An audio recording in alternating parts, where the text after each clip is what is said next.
On the 23rd day of the month of September, on an early day not too far from Halloween, Fade Dragonteer decided to review a cool little horror musical, but discovered the reason for its very existence. Looking beneath the surface, things began to spiral out of control, as reviews of his often do, in the seemingly most pointless and unlikely of ways.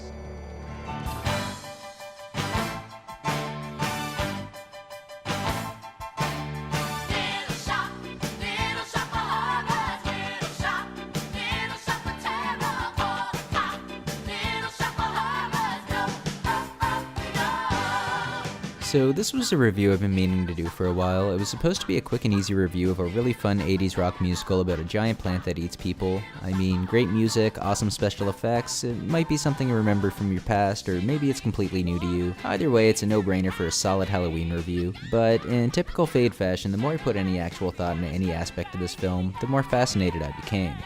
So what I'm actually going to do, because my special brand of insanity compels me to do so, is take a look at the original 1960 Roger Corman directed film and compare it to its 1986 musical remake that I remember from my childhood, which was directed by Frank Oz. Well, technically it's an adaptation of an off-Broadway adaptation of Corman's film, which itself may have been inspired by an Arthur C. Clarke short story, which in turn was inspired by an H.G. Wells story. But that's the exact kind of detail that drives me absolutely crazy and is nearly impossible to write into a review script. They're rambling on like a jackass. So you can probably tell the kind of fun review this is going to be. I'm going to get sidetracked a lot, so just bear with me. Anyway, both films are horror comedies that follow a clumsy yet passionate botanist named Seymour who works at a small struggling flower shop in a poor urban area called Skid Row. In the 60s, he's played by Jonathan Hayes. He's depicted as a somewhat neurotic man, eager to please those around him. Considering the era and genre, it's a great performance. Previous to Little Shop, he had been in 30-odd films in the short span of 6 years. The 80s version of Seymour is played by Canadian comedy legend Rick Moranis, who nails the feel of Hayes' original character, but adds his own unique charm to the role. And just to be clear, Skid Row is a general term that refers to a part of a city that's known for high rates of homelessness and poor maintenance, and in this case it may be referring to a specific area of New York. I'm not really sure, and it doesn't really matter. Anyway, Seymour works in a poor part of town. Both films present this using different framing devices, the original using like a film noir style detective voiceover, with the remake going with a Greek chorus. Guess I gotta explain what a Greek chorus is now. Okay, basically they're side characters removed from the action who offer commentary on what's happening in the plot, so think like the Oompa Loompas in Willy Wonka or the Muses in Disney's Hercules. Although the Greek chorus doesn't always have to take the term chorus literally, like C-3PO and R2-D2 or Statler and Waldorf.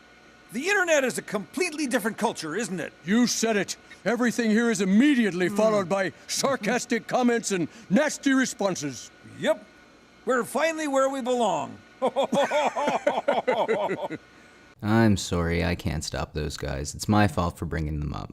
In this case, however, the term is taken literally as we're given the setting in the form of a catchy musical number. It's a lot quicker and grabs your attention a lot more readily than the 60s original. You might also recognize 2/3 of this ensemble from other future roles. Tisha Campbell was on Duckman, and Tashina Arnold was on Boondocks, so that qualifies them as top-tier celebrities in my mind. The third member, Michelle Weeks, didn't have much of a film career, but that's cool because she's an EDM goddess.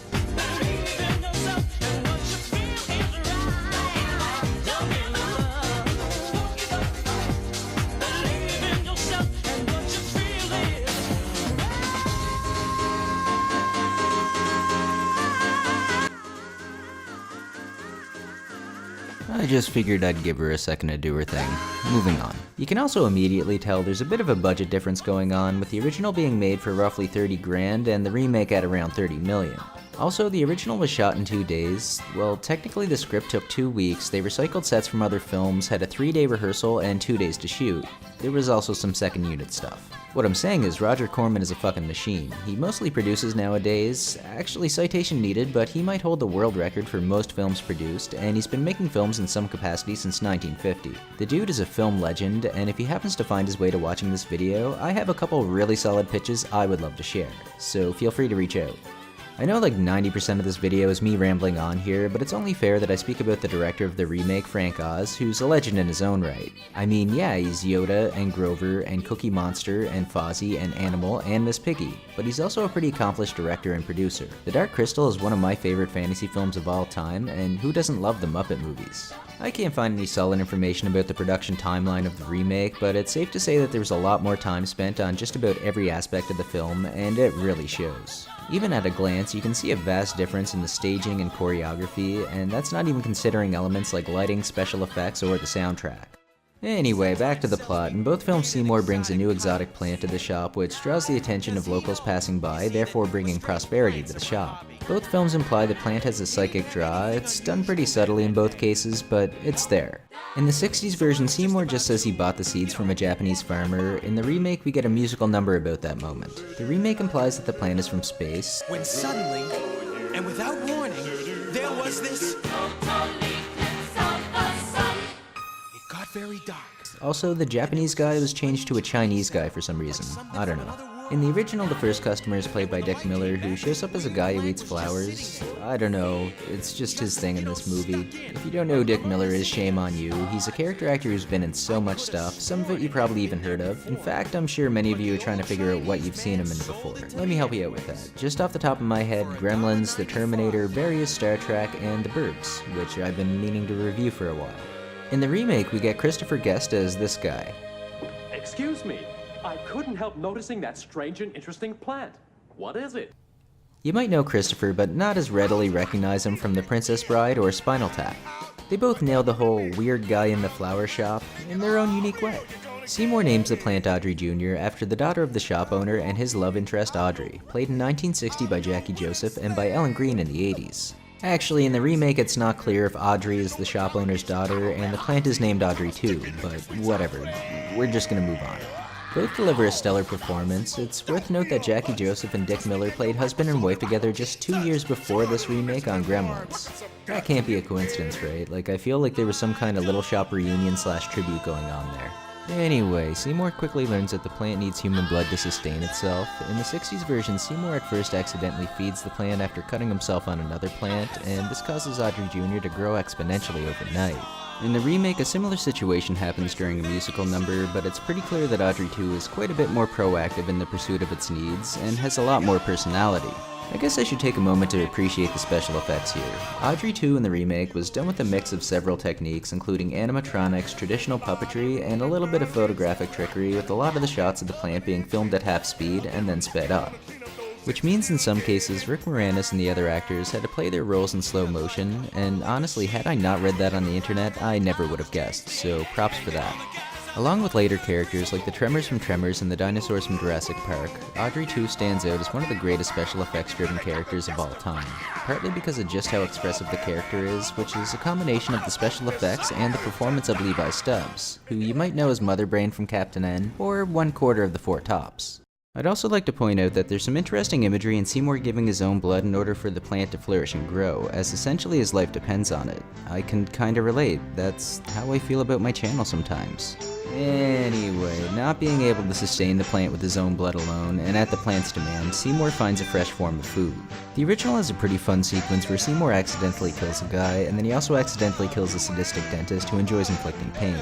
The dentist is an interesting enough character, but the scene is stolen by a young Jack Nicholson who plays a guy who just loves having pain inflicted upon him. In the remake, the dentist is played by the legendary Steve Martin, who has this whole musical number about the wonders of being a sadistic bastard. Funny enough, this seems to be one of the most memorable sections of the whole film. When I brought this movie up with friends while writing this review, the one thing people seem to consistently remember is Steve Martin in this role. The fact that this short section of the film kind of overshadows the whole giant man-eating / singing plant is a testament to the man's screen presence. So much so that I often forget that Bill Murray takes on the same role that Jack Nicholson did in the original. The remake cuts a section where Seymour takes the human Audrey on a date to meet his mother. While the scene is amusing, it doesn't really serve any practical purpose aside from somewhat justifying Seymour's neurosis, so I understand why it was cut. What the remake does instead is the human Audrey's rendition of the song Suddenly Seymour, which apparently is a lot of people's favorite song in this film. Not mine. It's not bad or anything, but it just doesn't hold a candle to any of the songs that the plant Audrey performs. The original ends with the detectives from the intro investigating the mysterious deaths as the faces of the victim appear on the plant's bloom, indicating Seymour's guilt. There's a bit of a chase sequence ending back at the shop where Seymour decides to jump inside the plant with a knife, presumably to kill it, but he fails miserably as we see his face among the blooms as he laments his poor choices and the film comes to a close. The remake has several endings. In the theatrical version, Seymour and Audrey defeat the plant and live happily ever after, which is totally lame, so I personally prefer the original ending where Seymour ends up feeding Audrey to the plant and then in turn is eaten himself as Audrey too reproduces and takes over the world. I know it sounds like a downer, but there's a great musical number and some really cool special effects sequences attached that really elevate this ending to greatness. While both films are a great watch, they really are quite tonally different. It's pretty clear that the remake had more time and money to go into its production, which in my opinion results in a better overall film, in addition to a soundtrack that I still sometimes listen to over 30 years later. Overall, the 80s version is one of my favorite musicals. It's a really fun upbeat horror comedy that stands the test of time. The 60s version I enjoy on a more academic level, as it's a really interesting look into that era of film. Speaking of film eras, since we're in the era of the reboot, the comparison is all the more interesting. I haven't really seen any modern films that take this kind of unique approach to doing a remake. It changes so much, and yet so little. It'd be interesting if modern filmmakers took this approach to remakes.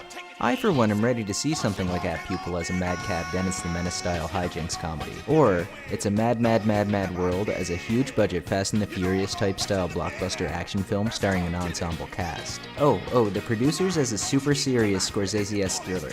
We could have the Toxic Avenger join the other Avengers. I mean, technically exists in the Marvel Universe already, but I guess after the whole James Gunn thing, Troma and Marvel may not be able to come to an agreement on that one. Good times. Leave your crazy reboot ideas in the comments below, I guess. If you didn't absolutely hate this video and want to support this channel, I'll put a link somewhere so that you can do that. Once again, this was Fade Dragon Tier, wishing you a safe and fun Halloween. Thanks for watching, guys. Peace out.